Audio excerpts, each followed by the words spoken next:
Namaskaram friends, and this is the time when we should run through the module and let's see how many provisions we have already covered. Obviously chapter number 1 से अगर कोई most important aspect आप लोगों को अगर carry forward करना है तो कुछ selected definitions है and tax rates आपको by heart करने होते हैं. If you remember the tax rates from the beginning of the chapters only, तो आपको आगे आगे जाके आपका confidence जो है boost होते जाता है, क्योंकि आगे बहुत सारे provisions है जो लिंक किए गए टैक्स रेट से. अब आपके टोटल 10 चैप्टर्स है, वो तो आपको मैंने इंडेक्स में दिखा दिया था. 10 चैप्टर्स इंडिपेंडेंट नहीं है. None of the chapter is independent chapter. Every chapter is link to the previous chapter. तो अगर आपने पहले से टैक्स नहीं पढ़ा होगा तो आपको आगे का नहीं समझ में आएगा. तो प्लीज अंडरस्टैंड करो, अगर आपको डीप नॉलेज चाहिए टैक्स का तो everything is interlink, everything is synchronise, और उसी तरीके से उसको पढ़ना होता है. कभी कभी राउंड 1 में सारी चीजें क्लियर नहीं होती. राउंड 1 में आप जब पढ़ते हो तो बहुत सारी चीजें आप लोगों के लिए नहीं है, तो many things may not be clear. लेकिन आपको जब पूरा लॉ समझ में आता है, जैसे टीडीएस का बहुत बार रेफरेंस आएगा, टीडीएस चैप्टर 9 में लिखा हुआ है, कहीं पे फाइलिंग ऑफ आरओआई का रेफरेंस आएगा, रिटर्न ऑफ इनकम, कि रिटर्न ऑफ इनकम फाइल करना होता है, वो चैप्टर नंबर 10 में लिखा हुआ है. But you should know this from the beginning only. नहीं तो फिर क्या होगा, आपको आगे जाके फिर ऐसा लगना नहीं चाहिए कि ये सर जो रेफरेंस दे रहे हो मुझको समझ में नहीं आ रहा है कि हो क्या रहा है. मेरा स्पीड थोड़ा ज्यादा है 2 रीजन की वजह से, क्योंकि बहुत सारे जो स्टूडेंट होंगे ऑनलाइन ये लेक्चर देखने वाले हैं, और ऑनलाइन लेक्चर देखने वाले बच्चे जो यूजुअली होते हैं वो रिपीटर्स होते हैं या उन्होंने ये सेकंड टाइम पढ़ना होता है. तो उनको जिनको फर्स्ट टाइम इसका नॉलेज है उनके लिए तो डेफिनेटली ये लेक्चर्स है. लेकिन जो लोग लाइफ में फर्स्ट टाइम पढ़ रहे हैं वो भी अगर पढ़ लेंगे तो कोई हार्म नहीं है इसमें, क्योंकि हम उतनी भी ज्यादा स्पीड से नहीं कवर अप कर रहे हैं. तो जितने स्पीड से रिवीजन लेक्चर्स होते हैं, ये डिटेल्ड रिवीजन लेक्चर्स है. मतलब इसमें मॉडल भी दिखाया जाएगा, क्वेश्चंस भी सॉल्व कराए जाएंगे, और हैंड रिटन नोट्स भी आपको दिखाए जाएंगे. ऑलराइट, चलो. तो हमको बेसिक कॉन्सेप्ट चैप्टर में पढ़ना क्या क्या है, तो इन्होंने पूरा यहाँ पे बता दिया कि component of income tax law. तो इनकम टैक्स लॉ क्या होता है आपको पढ़ना पड़ेगा. Step of computation of total tax, total income and tax liability, ये भी आपको यहाँ पे पढ़ना है. There are certain important definition that you need to know, and basics of charge और रेट ऑफ टैक्स, ये भी आपको यहाँ पे पढ़ना होगा. तो बहुत सारी चीजें यहाँ पे लिखी है. सबसे पहला थ्योरी लिखता है वो कि meaning of tax. Sir tax होता ही क्या है, टैक्स लेते ही क्यों है. तो मैंने आपको बता दिया था cost of living in the society. आपको याद आ रहा है, मैंने भी टैक्स को ऐसे ही डिफाइन किया था, कॉस्ट ऑफ सिविलाइजेशन ना. अगर सोसाइटी में रहना है जहां पे आपको गवर्नमेंट फैसिलिटी प्रोवाइड करती है, वहां पे आप लोगों को टैक्स तो भरना पड़ेगा, बिकॉज रोड कंस्ट्रक्ट हो चुके हैं, डैम्स कंस्ट्रक्ट हो चुके हैं, एयरपोर्ट्स है, रेलवे है, डिफेंस है, पुलिस है, लॉ एंड ऑर्डर हमारे यहाँ पे चलता है. तो everything has a cost attached to it, और वो कॉस्ट का जब तक कंट्रीब्यूशन सिटीजन्स नहीं करेंगे तब तक फिर आपको बेनिफिट्स कैसे गवर्नमेंट देगी. तो ये सारी चीजें. फिर गवर्नमेंट ने 2 टाइप के टैक्सेस लेवी करके रखे, direct tax and indirect tax. Syllabus की भी बातें की मैंने, आपके सिलेबस में दोनों टैक्सेस है. डायरेक्ट टैक्स में आपको मेजॉरिटी पढ़ना होता है इनकम टैक्स. कुछ छोटे छोटे टैक्स है वो आपको पढ़ने की जरूरत नहीं है. Tax on undisclosed foreign income and asset, ये आप नहीं भी पढ़ोगे तभी भी चलेगा, क्योंकि आपके सिलेबस में नहीं है. आपके सिलेबस में इनकम टैक्स है डायरेक्ट टैक्स में का. Then there is something called indirect tax. Indirect tax में 2 कंपोनेंट आते हैं, जीएसटी एंड कस्टम्स. अब जो सीए का सिलेबस है इंटरमीडिएट का, उसमें खाली जीएसटी है. जो सीए में इंटर का जो नया सिलेबस आने वाला है, अभी का भी और नया भी जो आने वाला है, उसमें उन्होंने 10 मार्क्स का कस्टम ड्यूटी रखा हुआ है. तो 10 मार्क का कस्टम ड्यूटी नए सिलेबस में है, पुराने सिलेबस में ये 20 मार्क का है. लेकिन कस्टम ड्यूटी सीए इंटर के सिलेबस में नहीं है. बट यू शुड नो कि कस्टम ड्यूटी कहां पे लेवी होता है, तो इंपोर्ट एक्सपोर्ट पे लेवी होता है, मैंने आपको बता दिया था. व्हाई टैक्सेस आर लेविड, तो मैंने बता दिया एजुकेशन, हेल्थ केयर, इंफ्रास्ट्रक्चर, ये सारी फैसिलिटीज गवर्नमेंट प्रोवाइड करती है, तो इसका आपको कॉस्ट भरना पड़ेगा, इसलिए टैक्स लगाया जाता है. फिर यहां पे हमने बात की थी, एक चैप्टर था कॉन्स्टिट्यूशन ऑफ इंडिया का, कॉन्स्टिट्यूशनल वैलिडिटी करके प्रोविजन की बात की जाती है. That is it constitutionally valid to take tax from me. Government को ये पावर किसने दिया कि मेरे इनकम के ऊपर टैक्स लगाने का. वो पावर जो गवर्नमेंट को मिलता है वो कॉन्स्टिट्यूशन ऑफ इंडिया से मिलता है. वहां पे एक आर्टिकल हमने रेफर किया था, इफ यू रिमेंबर, आर्टिकल 265. याद आ रहा है कि आप लोगों ने आर्टिकल लिखा था, आर्टिकल 265. उसमें नेगेटिव लैंग्वेज लिखी गई थी, no tax shall be levied और collected except by the authority of law. मतलब पहले लॉ बनेगा फिर टैक्स लगेगा ना. पहले क्या बताया था मैंने, पहले लॉ बनेगा और फिर टैक्स लगेगा. उल्टा नहीं कर सकते कि पहले टैक्स ले लेते फिर बाद में आराम से लॉ बनाते रहेंगे, ऐसे नहीं हो सकता. और लॉ कहां बनता है, फिर लॉ पार्लियामेंट में बनता है. लॉ कहां बनता है, पार्लियामेंट में. पार्लियामेंट बोले तो लोकसभा, राज्यसभा. मतलब वहां पे खाली बीजेपी है क्या अभी, नहीं, वहां पे कांग्रेस भी है, राष्ट्रवादी भी है, और भी 10 पार्टी के लोग वहां पे है. तो वो लोग अच्छा खासा डिबेट करेंगे और हमारे लिए कोई एक बेटर लॉ जो होगा वो लॉ लेकर आएंगे। जब तक लॉ नहीं आएगा तब तक टैक्स नहीं आएगा। तो ऑब्वियसली 1961 में इनकम टैक्स एक्ट जब आया था, ओरिजिनल इनकम टैक्स एक्ट, तभी पार्लियामेंट में बहुत बड़ा डिस्कशन हुआ रहेगा और पार्लियामेंट के जो रिप्रेजेंटेटिव होंगे लोकसभा राज्यसभा के, उन्होंने अप्रूव किया होगा, तभी तो ये एक्ट बना। ठीक है ना। दूसरी बात, इनकम टैक्स 1961 में जो आया था वो अभी थोड़ी ना क्या एप्लीकेबल है, हर साल इनकम टैक्स चेंज होता है। तो बजट्स के थ्रू यूजुअली इनकम टैक्स में अमेंडमेंट आते हैं। और बजट भी फाइनेंस मिनिस्टर कहां पे प्रेजेंट करती है आज के तारीख में? कहां पे प्रेजेंट करती है? पार्लियामेंट में। और पार्लियामेंट में डिस्कशन होता है, बजट अप्रूव होगा तो उसके हिसाब से रेट्स वगैरह चेंज हो जाएंगे। तो लॉ बनाने का पावर किसको है सर?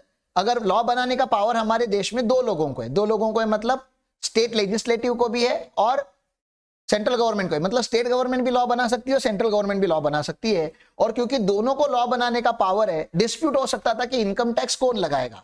मतलब मेरे इनकम के ऊपर, महाराष्ट्र में अगर मैं इनकम कमा रहा हूं तो महाराष्ट्र गवर्नमेंट मेरे पे टैक्स लगाएगी या गवर्नमेंट ऑफ इंडिया टैक्स लगाएगी, इसके ऊपर डिस्प्यूट आ सकता था। वो डिस्प्यूट ना आए करके हमारे कॉन्स्टिट्यूशन ऑफ इंडिया ने एक आर्टिकल बनाया, आर्टिकल 246। आर्टिकल 246 में कॉन्स्टिट्यूशन ने 3 लिस्ट को डिफाइन किया हुआ है, union list, state list and concurrent list. Sir in 3 list का रेलेवेंस क्या है? अगर कोई भी चीज यूनियन लिस्ट में लिखी होगी, कोई भी मैटर अगर यूनियन लिस्ट में लिखा होगा तो उसके ऊपर लॉ बनाने का एक्सक्लूसिव पावर किसके पास है? पार्लियामेंट के पास है, मतलब सेंट्रल गवर्नमेंट के पास है। अगर कोई भी मैटर अगर स्टेट लिस्ट में लिखा होगा तो एक्सक्लूसिव पावर किसके पास है? स्टेट गवर्नमेंट के पास है। एंड कंकरेंट लिस्ट में अगर कोई मैटर लिखा होगा, कंकरेंट लिस्ट में अगर कोई मैटर लिखा होगा तो उसके ऊपर लॉ बनाने का पावर बोथ, मतलब दोनों के पास है, central government and state government दोनों मिलके उसके ऊपर लॉ बनाना चालू करेंगे। तो इनकम टैक्स जो है, इनकम टैक्स जो है वो एंट्री नंबर 82 में लिखा गया है। कहां पे लिखा गया? Entry number 82 of union list. इसका यह मतलब है कि इनकम टैक्स का लॉ बनाने का पावर, एक्सक्लूसिव पावर किसके पास है? सेंट्रल गवर्नमेंट के पास है, पार्लियामेंट के पास है। आप महाराष्ट्र वाले उसके ऊपर कुछ भी अलग से नहीं बोल सकते। ऐसे नहीं बोल सकते कि महाराष्ट्र में टैक्स का रेट 5% रखो, पॉसिबल नहीं है। जो सेंट्रल गवर्नमेंट ने बोला है वही आपके ऊपर, पूरे देश के ऊपर लॉ लगेगा, क्योंकि हमने पार्लियामेंट ने पावर उनको दिया ताकि डिस्प्यूट ना हो दो गवर्नमेंट के बीच में। ठीक है ना। तो ये बात हो गई। सर इनकम टैक्स लॉ में हमें क्या क्या पढ़ना पड़ता है? तो आपको, आप प्रोफेशनल लेवल पे हो, प्रोफेशनल लेवल पे आपको लॉ पढ़ना पड़ता है, एक्ट नहीं। एक्ट तो उसका एक कंपोनेंट होता है, लॉ के अंदर का एक कंपोनेंट क्या होता है? एक्ट। लेकिन आपको एक्ट भी पढ़ना है, आपको एनुअल फाइनेंस एक्ट भी पढ़ना है, मतलब बजट्स आते हैं जो हर साल, वो भी पढ़ने पड़ेंगे आपको। इनकम टैक्स के रूल्स होंगे। 1962 में इनकम टैक्स के क्या आए हुए हैं? रूल्स। 1961 में एक्ट आया था, 1962 में क्या आए हैं? रूल्स। तो इनकम टैक्स के रूल्स भी आपको पढ़ने पड़ेंगे। रूल्स एडमिनिस्ट्रेटिव पर्पज के लिए बनाए जाते हैं। किसके लिए? हाँ, तो इनकम टैक्स का फॉर्म कैसे दिखेगा, ITR 1 कैसे दिखेगा, ये एक्ट में नहीं लिखा जाता। ये कहां पे लिखा जाता है? रूल्स में लिखा जाता है कि ITR का फॉर्म क्या होगा। मैंने क्या बोला, समझा? फिर वैल्यूएशन ऑफ परक्यूजिट करके कुछ होता है कि अगर एम्प्लॉयर ने एम्प्लॉय को घर दे दिया रहने के लिए, तो घर तो मॉनिटरी है नहीं, ये तो नॉन मॉनिटरी आइटम हो गया। कार दे दी, कार तो नॉन मॉनिटरी आइटम होगी। अब उसका वैल्यू कैसे करेंगे? तो वैल्यूएशन के जो रूल होते हैं वो रूल्स, मैंने रूल बोला, सेक्शन नहीं बोला। जैसे मैंने रूल बोला तो कहां के होंगे? इनकम टैक्स रूल्स के होंगे, वो इनकम टैक्स एक्ट में का नहीं होगा। तो आपको क्या क्या पढ़ना है? आपको तो इनकम टैक्स एक्ट जो मेन एक्ट है वो तो पढ़ना ही है। फिर आपको क्या पढ़ना पड़ेगा? बजट भी पढ़ना पड़ेगा। बजट में से हमको क्या मिलता है? मैंने आपको बजट ओपन करके भी दिखाया था। बजट में हमको इनकम टैक्स के रेट्स मिलते हैं। जो नॉर्मल इनकम जो हमारा होता है उसके रेट्स कहां पे लिखे जाते हैं? बजट में, फाइनेंस एक्ट में लिखे जाते हैं। अभी हमारे लिए एप्लीकेबल फाइनेंस एक्ट कौन सा है? FA 2022। अगर आप 23 में एग्जाम दे रहे हो तो आपके लिए FA 2022 एप्लीकेबल है। सर्कुलर है, नोटिफिकेशन। अब ये क्या होता है सर? नोटिफिकेशन मतलब मैंने बताया था आपको, official gazette of India, Bharat का राजपत्र, भारत का राजपत्र। ठीक है ना, ऐसे दिखता है वो नोटिफिकेशन जो होता है ना। वो एक दो नोटिफिकेशन दिखाने का ट्राई कर देता हूं मैं।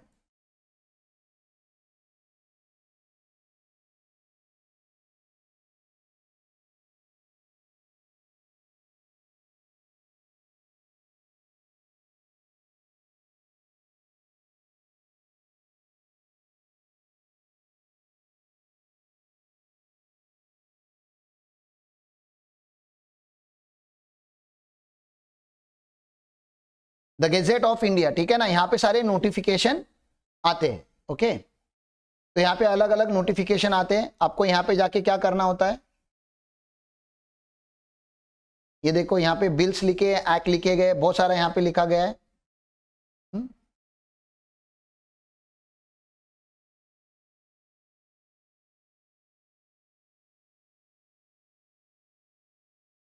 इंटरनेट यहाँ पे स्लो है क्या? मिनिस्ट्री ऑफ लेबर, पेट्रोलियम, ऐसा कुछ कुछ यहाँ पे बहुत सारा है। मिनिस्ट्री ऑफ रेलवे है, कोई भी रहेगा, कोई चलेगा, अपने को ऐसा कुछ प्रॉब्लम नहीं है। आप यहाँ से अगर आप डाउनलोड करते हो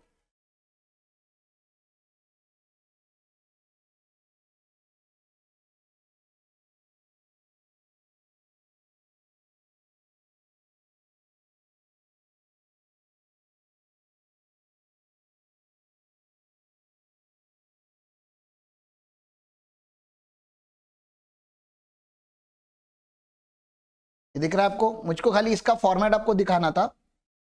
क्या लिखा होता है इसके ऊपर ऐसे? भारत का, नहीं दिख रहा है क्या तुझको?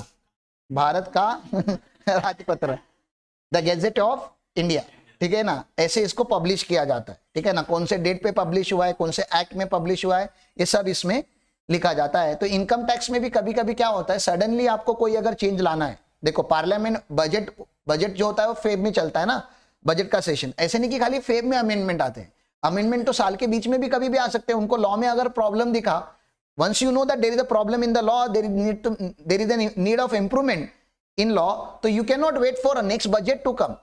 आपको अगर कोई गलत चीज आइडेंटिफाई होती है तो आप इमीडिएटली उसको करेक्ट करने चाहिए, तो इमीडिएटली करेक्ट किया जाता है इस वेबसाइट से, बरोबर? समझ में आ रहा है? तो अगर लॉ में अगर नोटिफिकेशन इश्यू हुआ है तो भी तो आपको पता होना चाहिए ना कि एग्जैक्ट अभी करंट नोटिफिकेशन क्या चालू है। जैसे जीएसटी लॉ में अगर कोई उनको एग्जम्प्ट करना होता है, कोई भी चीज एग्जम्प्ट करनी होती है, तो वो नोटिफिकेशन इशू करके एग्जम्प्ट करते हैं कि ये चीज आज से नोटिफाई हो चुकी है कि ये एग्जम्प्ट है।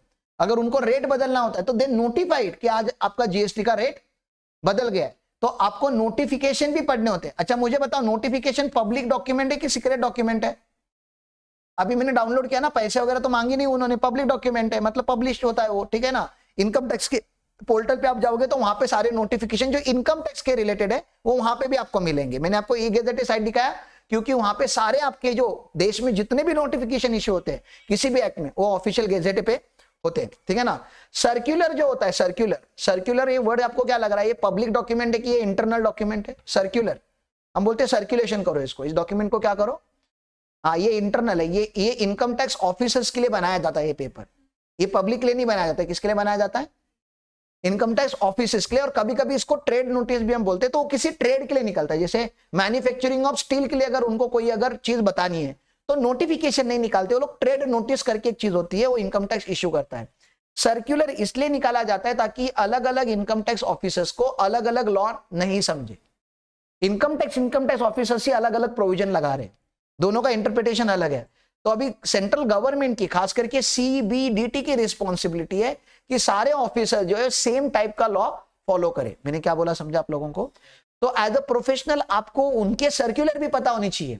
कभी कभी ऑफिसर को सर्कुलर का नॉलेज नहीं होता, प्रोफेशनल जाके वहां बोलता है सर ये सर्कुलर में इशू किया गया था, and now the officer is respecting you क्योंकि उसको सर्कुलर पता होनी चाहिए, तो उसको तो नहीं है लेकिन आप लोगों को उन सर्कुलर्स का नॉलेज है। आप समझ रहे हो ना? तो आपको खाली एक्ट नहीं पढ़ना है भाई मेरे, एक्ट के साथ साथ आपको क्या पढ़ना होता है? फिनांस एक्ट भी पढ़ना होता है, नोटिफिकेशंस भी पढ़ने होते हैं, सर्कुलर्स भी पढ़ने होते हैं, रूल्स भी पढ़ने होते हैं, और मोस्ट इंपॉर्टेंटली फाइनल लेवल तक जाते जाते आप लोगों को कोर्ट्स के डिसीजंस भी पढ़ने पड़ेंगे कि कोर्ट ने लॉ को इंटरप्रिट कैसे किया है। कोर्ट लॉ नहीं बनता, जजेस नेवर लेजिस्लेट। मैंने क्या बोला? जजेस नेवर लेजिस्लेट, मतलब वो लोग लेजिस्लेशन नहीं बनाते, लॉ बनाने का पावर उनके पास नहीं है। लॉ बनाने का पावर पार्लियामेंट के पास है, जजेस के पास खाली लॉ को इंटरप्रिट करने का पावर है, ओनली इंटरप्रिट करने का पावर है। ठीक है, यहां तक समझ में आया? आप बोलोगे सर ये सब देखा देखा लग रहा है, पहले भी हमने बात किया है, ये सेकेंड टाइम कर रहा हूं, पहले मॉड्यूल में से किया था, अभी सॉरी पहले नोट्स में से किया था, अभी मॉड्यूल में से कर रहा हूं, ठीक है ना? सर हमारे इनकम टैक्स एक्ट का हेडिंग क्या है? इनकम टैक्स एक्ट 1961, ठीक है ना? ये पूरे इंडिया में लगता है क्या? हाँ सर ये पूरे इंडिया में लगता है, it applies to whole of India, ठीक है ना? होल ऑफ इंडिया का भी मैंने आपको बताया था। होल ऑफ इंडिया मतलब क्या? लैंड मास पे भी लगता है, 12 नॉटिकल माइल्स तक जो हमारा पानी है, ठीक है ना, मतलब 12 नॉटिकल माइल्स तक हमारा वाटर होता है ना, इसको टेरिटोरियल वाटर ऑफ इंडिया बोलते हैं। और इसके ऊपर जो एयर बेस है उसमें भी इनकम टैक्स एक्ट एप्लीकेबल है। ओके सर, ये जो है वो एक एमसीक्यू है, इनकम टैक्स एक्ट एप्लीकेबल कब से हुआ? तो 1 अप्रैल 1962 से एप्लीकेबल हुआ। आप बोलोगे एक्ट 1961 में आया तो 62 से क्यों एप्लीकेबल हुआ? क्योंकि income tax act assessment year में लगता है। तो 61 में एक्ट आया होगा तो 62 63 would be first assessment year ना, तो इसलिए इफेक्ट में कब से आया हुआ है? 62 से आया हुआ है। तो एग्जाम में कभी कभी हम लोग तुक्का मारने जाते, बोलते हैं एक्ट 1961 का है तो इफेक्ट में भी 1961 में आया होगा। ऐसा तुक्का नहीं मारने का, ठीक है ना।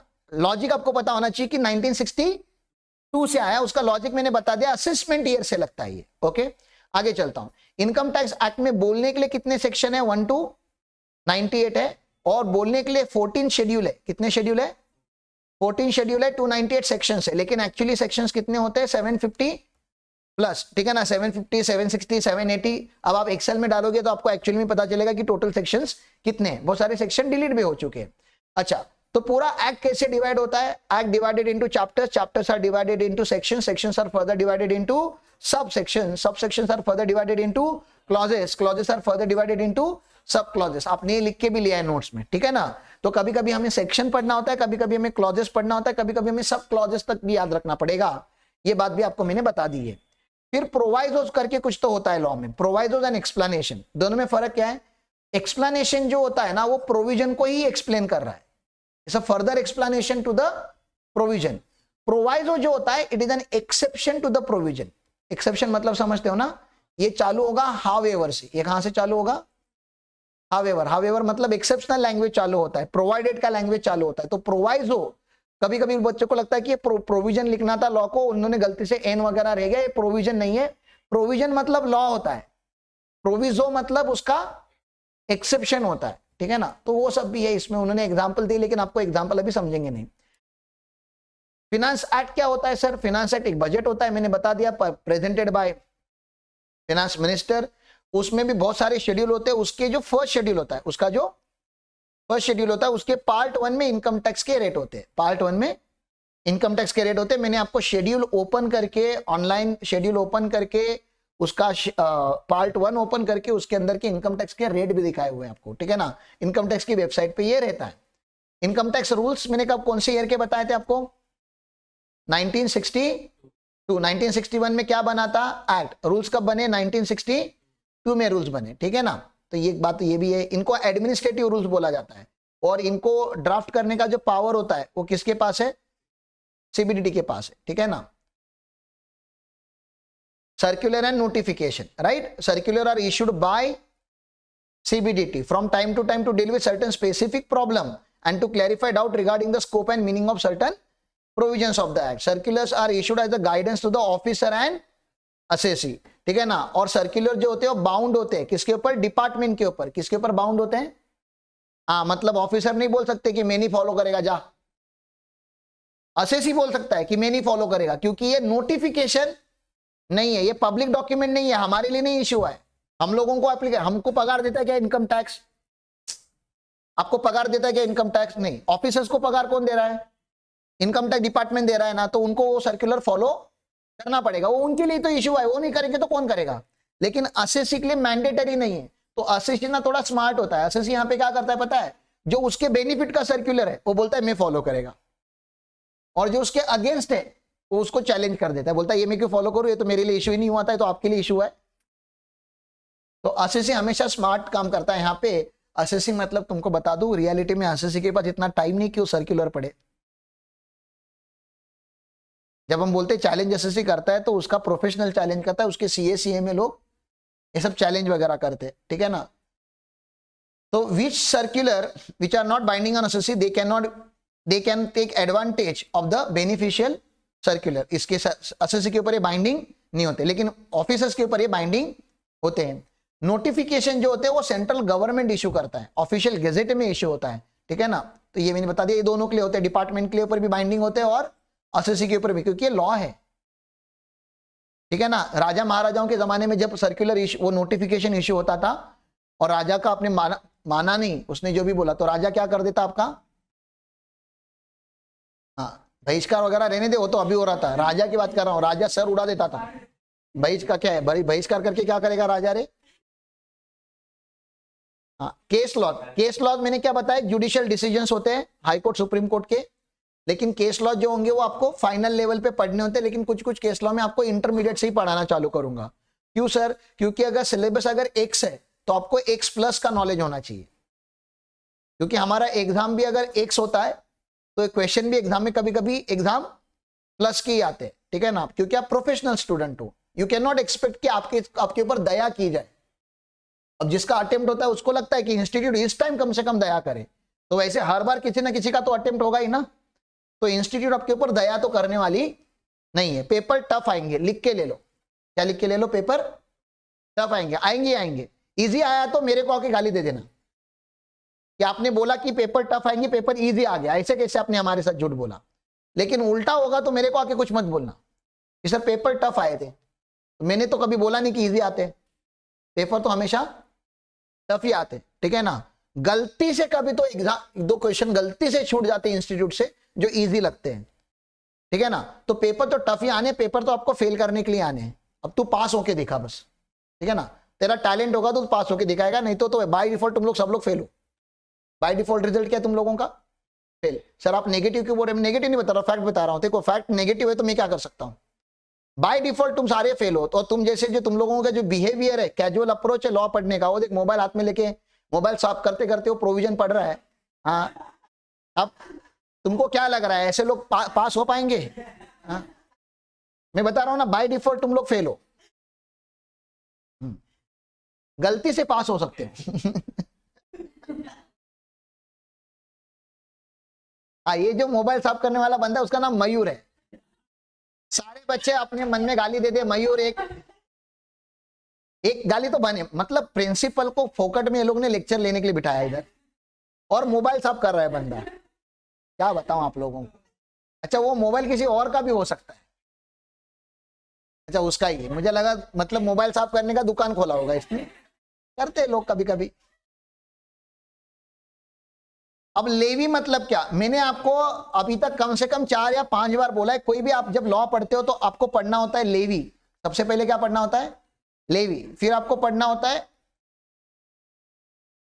Computation mechanism. क्या पढ़ना होता है? कंप्यूटेशन की, उस लॉ में कंप्यूटेशन कैसे होगा। थर्ड आपको पढ़ना होता है कलेक्शन मैकेनिज्म। क्या पढ़ना होता है? कलेक्शन की। आपने टैक्स कंप्यूटर करके रखा सर, लेकिन अभी वो कलेक्ट कैसे होगा, ठीक है ना। और फोर्थ आपको पढ़ना होता है उस लॉ का प्रोसीजरल एस्पेक्ट। क्या पढ़ना होता है? Procedure, filing of return, notice कैसे आएगी, नोटिस का रिप्लाई कैसे जाएगा, अपील कैसे होगी, पेनल्टी कैसे लगेगी। तो लेवी मतलब what is taxable and what is not taxable, ये आपको यहाँ पे पढ़ना होता है। कंप्यूटेशन में ओके टैक्सेबल है तो उसका अमाउंट कैसे निकलेगा, टोटल इनकम का, उसके ऊपर टैक्स के रेट कैसे लगेंगे और टैक्स कैसे निकलेगा। कलेक्शन मतलब हमारी इनकम टैक्स में TDS, TCS, advance tax and self assessment tax, 4 वे जिससे कलेक्शन होता है। और प्रोसीजर में filing of return, appeal, rectification, revision, ऐसी बहुत सारी चैप्टर आप लोग आगे जाके पढ़ोगे। तो ये होता है लेवी का चैप्टर। लेवी अपन अगले वाले लेक्चर में चालू करते हैं, लेक्चर थोड़ा बड़ा हो गया ये।